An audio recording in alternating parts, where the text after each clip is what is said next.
Olá, boa noite. Começa agora o Fala Bahia. Confira comigo os destaques do programa de hoje. Banco em chamas. A agência bancária da cidade de Santa Bárbara foi incendiada. Polícia investiga as causas do fogo. Buraco aterrorizante. Diversos motoristas já perderam pneu em uma cratera na saída da rodoviária. E você vai ver também uma conversa com a pedagoga Andréa Politano, falando sobre infância perdida, trabalho infantil. Tudo isso mais os lances do jogo do Vitória, agora no Fala Bahia, hoje com Iula Verde. Está começando mais um Fala Bahia. Hoje é quarta-feira, 5 de setembro. Nosso site é o falabahia.com. Siga a gente no twitter.com/fala_bahia e curta o nosso facebook.com/falabahia. Vamos então à primeira notícia de hoje, porque a polícia investiga se o incêndio em uma agência bancária na cidade de Santa Bárbara pode ter sido uma tentativa de roubo aos caixas eletrônicos. O fogo destruiu o banco hoje de manhã e os bombeiros de Feira de Santana ajudaram a apagar as chamas. Veja outros detalhes na reportagem de Taíque Carvalho, da TV Subaé. A parte da frente da agência em Santa Bárbara ficou completamente destruída. Os 5 caixas eletrônicos foram queimados. O fogo começou por volta das 5 horas da manhã. Nessas fotos tiradas por moradores, é possível ver as chamas. Em Santa Bárbara não tem corpo de bombeiros. Os bombeiros de Feira de Santana chegaram 1 hora depois no local. Este policial, que prefere não mostrar o rosto, diz que o incêndio pode ter começado depois que assaltantes tentaram abrir os caixas eletrônicos com um maçarico. Tem lá um botijão de oxigênio, o qual é utilizado geralmente em situações de arrombamento de caixas eletrônicos. O procedimento a partir de agora é aguardar a perícia técnica para fazer a perícia para verificar se houve ou não o devido furto, para ser tomadas as devidas providências. Policiais já solicitaram as imagens do circuito interno de segurança, mas as 2 câmeras que ficavam aqui na frente da agência foram destruídas pelos assaltantes. De acordo com a Polícia Militar, há 6 meses, uma quadrilha conseguiu abrir um caixa eletrônico aqui do banco e levar todo o dinheiro. Muitos moradores vieram ver a destruição na agência. Eles reclamam da falta de segurança na cidade. Aqui era uma cidade que a gente podia dormir de porta aberta. Hoje a gente tem medo até de sair fora de noite. E um policial militar e 4 suspeitos de assalto a banco morreram durante uma troca de tiros na manhã de hoje, no município de Itanhem, no extremo sul da Bahia. De acordo com a polícia, 2 PMs foram baleados durante uma perseguição aos suspeitos e um deles não resistiu aos ferimentos.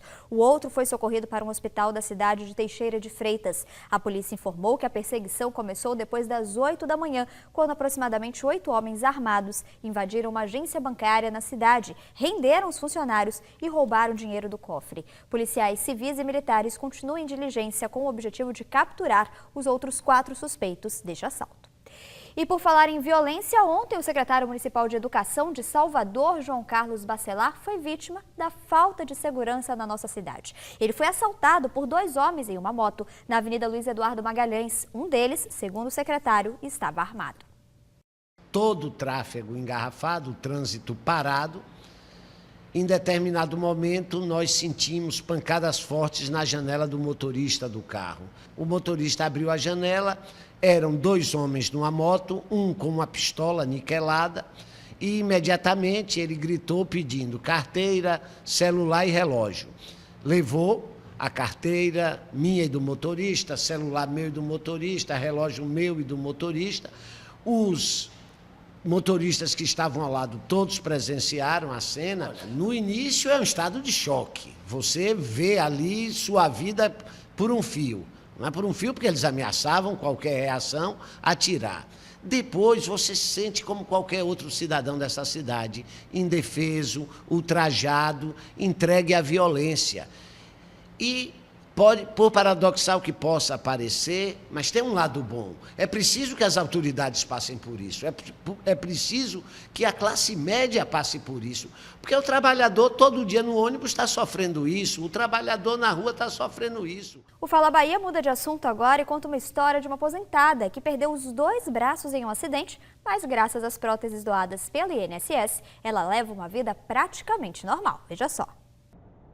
Dona Joselita era empregada doméstica, trabalhava numa casa de família no bairro de Ondina, quando recebeu uma descarga elétrica fortíssima. Os braços foram atingidos e tiveram que ser amputados, isso há mais de 30 anos. Depois do acidente, Dona Joselita foi inscrita no programa de INSS e, desde então, a cada 3 anos, recebe próteses mecânicas novinhas em folha e de graça. Graças aos equipamentos mecânicos feitas com fibra de carbono e titânio, a aposentada consegue abrir portas, segurar canecas, retirar documentos de uma bolsa.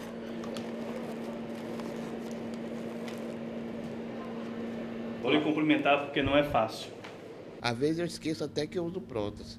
Pego balde de água. O que eu quero na minha vida é viver. Porque eu amo a vida, eu amo viver. Ângela Dias, do INSS, afirma que, além da prótese, o segurado tem direito à reposição e conserto de peças, caso haja algum defeito. O direito à troca de graça é um serviço que é vitalício para ele. Enquanto ele viver, se ele precisar trocar qualquer reparo, manutenção ou até substituição pelo desgaste do uso e pelo tempo, ele vem para cá, já está cadastrado, a gente só faz fazer a avaliação e colocar a nova prótese. Até ficar pronta para usar as próteses, Dona Joselita passou por um longo treinamento. Foram 5 meses reaprendendo a levar uma vida independente. Graças a este treinamento, as tarefas do dia a dia ficam bem mais fáceis. Algumas atividades Dona Joselita ainda não consegue desempenhar, como, por exemplo, abrir uma garrafa de refrigerante.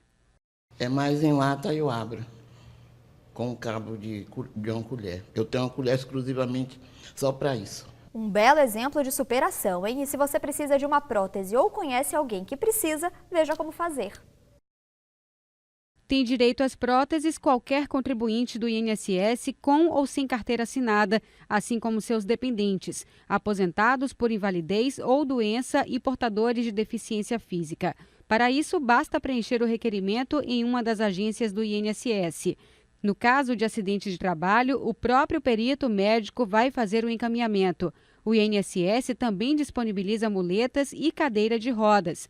A unidade de representação de reabilitação profissional do INSS em Salvador fica na rua Odilon Dória, no bairro de Brotas. E no próximo bloco você vai ver uma entrevista com uma pedagoga sobre o trabalho infantil. Tem também a agenda dos candidatos a prefeito de Salvador. É um instante só, o Fala Bahia volta já já.